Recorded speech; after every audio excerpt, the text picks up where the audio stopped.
Assalamualaikum warahmatullahi wabarakatuh. Oke teman-teman, kali ini saya ingin mencoba bertanya mengenai perkuliahan Filosofi Pendidikan Nasional kepada mahasiswa-mahasiswa PPG 2024 Unsika Prodi Pendidikan Bahasa dan Sastra Indonesia. Ayo ikut yuk. Teh. Ini kenapa? Tadi kayaknya nonton video ya Teh ya? Kalau boleh tahu, itu tujuan videonya apa sih ya Teh? Nah, video ini bertujuan untuk membahas pidato Ki Hajar Dewantara pada 7 November 1946, perjalanan pendidikan Indonesia sebelum dan sesudah kemerdekaan, perkembangan kurikulum, tata bahasa yang digunakan pada tiap kurikulum, serta model pembelajaran yang dapat digunakan untuk membebaskan belenggu pendidikan di Indonesia.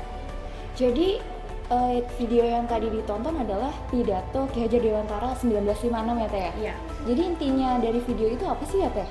Pidato ini menekankan pentingnya pendidikan sebagai alat pembebasan bangsa dari penjajahan baik secara fisik maupun mental. Ki Hajar Dewantara menekankan bahwa pendidikan harus berakar pada budaya bangsa, pembentukan karakter, serta relevansinya dengan kehidupan nyata bermasyarakat. Oh gitu ya Teh, terima kasih ya Teh. Iya, sama-sama. Ayo kita lanjut ke mahasiswa lainnya. Mbak, permisi. Ya. Saya mau tanya tentang perkuliahan tadi. Untuk bagaimana menurut Anda mengenai pendidikan di Indonesia sebelum dan sesudah kemerdekaan? Kalau pendidikan sebelum kemerdekaan itu pendidikannya tuh aksesnya sedikit, jadi yang bisa untuk bersekolah itu hanya orang-orang tertentu, dan orang-orang tertentu itu memiliki yang nantinya akan dijadikan sebagai pegawai negeri. Itu menguntungkan kolonial. Kalau pendidikan kemerdekaan yang sekarang aksesnya merata bagi seluruh masyarakat Indonesia, jadi aksesnya tidak sedikit lagi. Oh seperti itu. Lalu menurut Mbak sendiri perkembangan kurikulum di Indonesia itu seperti apa ya model pembelajaran? Oke, pertama kali kurikulum itu kan di tahun 1947. Nah, kurikulum tersebut hanya menekankan untuk pendidikan untuk mengenal kebangsaan saja. Dan untuk kurikulum yang paling akhir ini lebih memberikan akses ataupun fleksibilitas kepada guru untuk memenuhi materi ajar yang dibutuhkan oleh peserta didik. Jadi muatannya itu udah muatan lokal lagi, serta memberikan materi ajar untuk menyiapkan peserta didik untuk menempuh masa depan yang akan datang. Bukan lagi untuk hanya mengenal kebangsaan saja. Akan tetapi memberikan bekal untuk peserta didik menyongsong masa depan yang lebih baik. Oke, terima kasih Kak untuk jawabannya, sangat membantu sekali saya dalam mengingat pembelajaran tadi. Oke, selanjutnya kita cari mahasiswa lainnya. Nah, ini ada Mas nih. Mas, sebentar, saya boleh minta waktunya? Tadi kan udah dibahas nih mengenai kurikulum pendidikan nasional. Nah, menurut Mas sendiri, bagaimana sih tata bahasa yang digunakan pada perkembangan kurikulum itu sendiri? Pada awalnya, penggunaan bahasa Indonesia itu menggunakan ejaan Pan-Official, itu di era zaman kolonial Belanda. Kemudian setelah merdeka, ejaannya pun berubah menggunakan ejaan yang disempurnakan atau yang sering kita sebut EYD. Nah, setiap ejaan sendiri itu mencerminkan semangat zaman, upaya untuk menjadikan bahasa nasional sebagai bahasa pendidikan. Oh, seperti itu. Lalu menurut Mas sendiri, apa aja sih model pembelajaran yang bisa melepaskan belenggu dari sistem pendidikan nasional di Indonesia?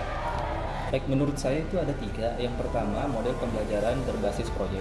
Model pembelajaran berbasis proyek ini menekankan kepada siswa untuk belajar dari pengalaman sehingga dapat menjadi pengalaman yang praktis. Kedua, model pembelajaran berbasis kompetensi. Model pembelajaran berbasis kompetensi ini menekankan untuk pendidik bisa mengukur tingkat kecepatan belajar peserta didik. Yang ketiga, itu model pendidikan inklusif. Model pendidikan inklusif sendiri ini merupakan pendidikan harus disamaratakan untuk semua kalangan tanpa adanya diskriminasi.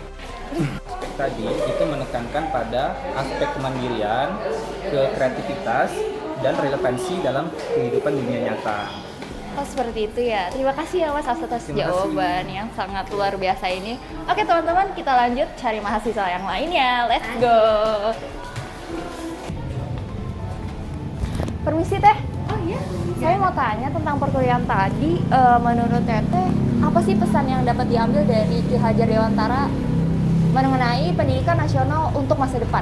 Oke, yang saya tangkap dari pesan pidato Ki Hajar Dewantara itu, Ki Hajar Dewantara berharap bahwa pendidikan itu berakar dari budaya nasional, karakter, dan juga harus relevan dengan perkembangan zaman.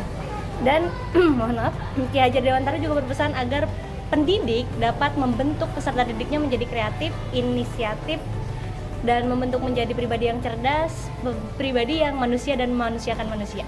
Oh, seperti itu. Lalu untuk prinsip yang digunakan dari Ki Hajar Dewantara itu sendiri gimana ya, Teh? Oke, berarti trilogi pendidikan ya? Iya, betul sekali. Oke, trilogi pendidikan yang saya tahu itu ada Tuturi Handayani, Ingar Sasung Tulada, Ing Madya Mangun Karsa. Oke, Ingar Sasung Tulada itu pendidik diharapkan dapat menjadi teladan untuk peserta didiknya. Kemudian Ing Madya Mangun Karsa itu diharapkan pendidik dapat menjadi atau dapat membentuk peserta didik itu menjadi kreatif dan inisiatif. Dan Tuturi Handayani, pendidik juga dimohon atau diharapkan untuk dapat menjadi motivator bagi peserta didiknya itu. Oh, seperti itu. Makasih untuk jawabannya yang sangat luar biasa ini. Oke, baik. Oke, kita dapat kesimpulannya bahwa pendidikan di Indonesia ternyata sudah mengalami perjalanan yang cukup panjang, mulai dari masa kolonial hingga era kemerdekaan saat ini. Dari pidatonya Ki Hajar Dewantara tahun 1956 menekankan bahwa pentingnya pendidikan sebagai alat pembebasan bangsa, baik secara fisik maupun secara mental. Pendidikan harus berakar pada budaya nasional dan sebagai alat untuk pembentukan karakter, membentuk sesuai dengan jati diri bangsa Indonesia. Perubahan kurikulum di Indonesia mencerminkan kebutuhan zaman, mulai dari pembentukan karakter kebangsaan di kurikulum 1947 hingga fleksibilitas dan personalisasi pembelajaran dalam kurikulum merdeka saat ini. Penggunaan tata bahasa juga ternyata mengalami perkembangan, mulai dari ejaan Fine Opuisen, ejaan Republik, ejaan yang disempurnakan atau kita sebut dengan EYD, ternyata menunjukkan dinamika perkembangan bahasa yang digunakan sebagai alat komunikasi dan pembelajaran yang lebih efektif. Model pembelajaran modern yang saat ini kita ketahui seperti model pembelajaran berbasis proyek dan model pembelajaran berbasis kompetensi memungkinkan peserta didik berkembang dengan cara yang lebih mandiri, kreatif, dan relevansi dengan konteks kehidupan nyata.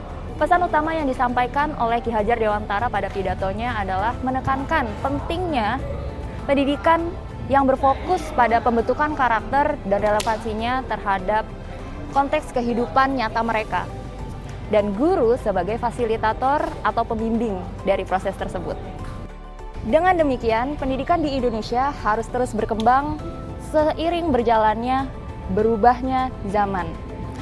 Tetap berakar pada nilai-nilai kebangsaan dan membebaskan peserta didik dari belenggu sistem pendidikan di Indonesia. Saya Inayah bersama kelompok 1 pamit undur diri. Kami mahasiswa PPG tahun 2024 Unsika Prodi Pendidikan Bahasa dan Sastra Indonesia. Hidup sendirian tanpa kekasih. Cukup sekian dan terima kasih. Wabillahi taufiq wal hidayah. Wassalamualaikum warahmatullahi wabarakatuh.